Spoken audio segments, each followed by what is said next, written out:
بسم اللہ الرحمن الرحیم۔ شروع اللہ کے نام سے جو بڑا مہربان نہایت رحم کرنے والا ہے۔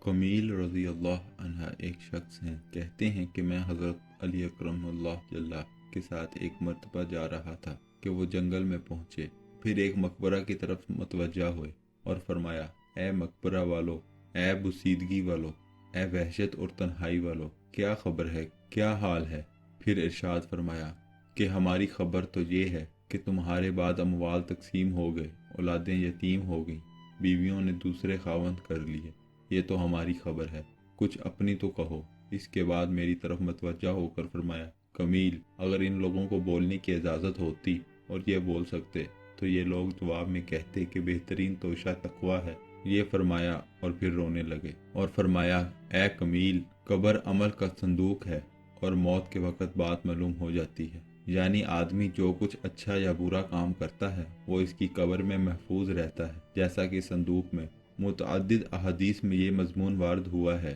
کہ نیک اعمال اچھے آدمی کی صورت میں ہوتے ہیں جو میت کے جی بہلانے اور انس پیدا کرنے کے لیے رہتا ہے اور اس کی دلداری کرتا ہے، اور برے اعمال بری صورت میں بدبو دار بن کر آتے ہیں جو اور بھی اذیت کا سبب ہوتا ہے۔ ایک احادیث میں وارد ہے کہ آدمی کے ساتھ 3 چیزیں قبر تک جاتی ہیں، اس کا اعمال، جیسا کہ عرب میں دستور تھا، اس کے رشتہ دار اور اعمال۔ 2 چیزیں مال اور رشتہ دار دفن کر کے واپس آ جاتے ہیں، عمل اس کے ساتھ رہ جاتا ہے۔ حضور اقدس صلی اللہ علیہ وسلم نے ایک مرتبہ صحابہ رضی اللہ سے ارشاد فرمایا کہ تمہیں معلوم ہے کہ تمہاری مثال اور تمہارے اہل و عیال اور مال و اعمال کی مثال کیا ہے؟ صحابہ رضی اللہ کے دریافت فرمانے پر حضور صلی اللہ علیہ وسلم نے ارشاد فرمایا کہ اس کی مثال ایسی ہے جیسے ایک شخص کے 3 بھائی ہوں اور وہ مرنے لگے، اس وقت ایک بھائی کو وہ بلائے اور پوچھے کہ بھائی، تجھے میرا حال معلوم ہے کہ مجھ پر کیا گزر رہی ہے،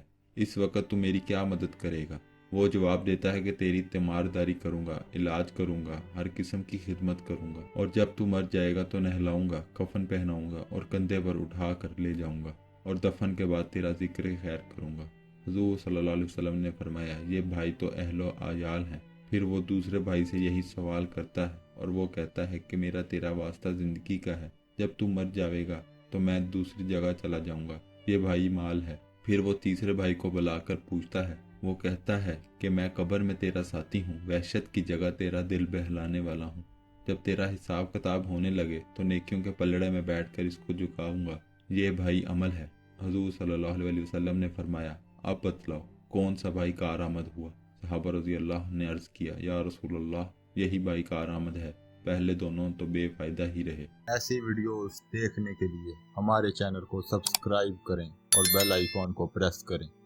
تاکہ ہر نئی ویڈیو کا نوٹیفیکیشن آپ کو مل سکے، جس سے ہم اپنی زندگی اور آخرت کو بہتر بنا سکتے ہیں۔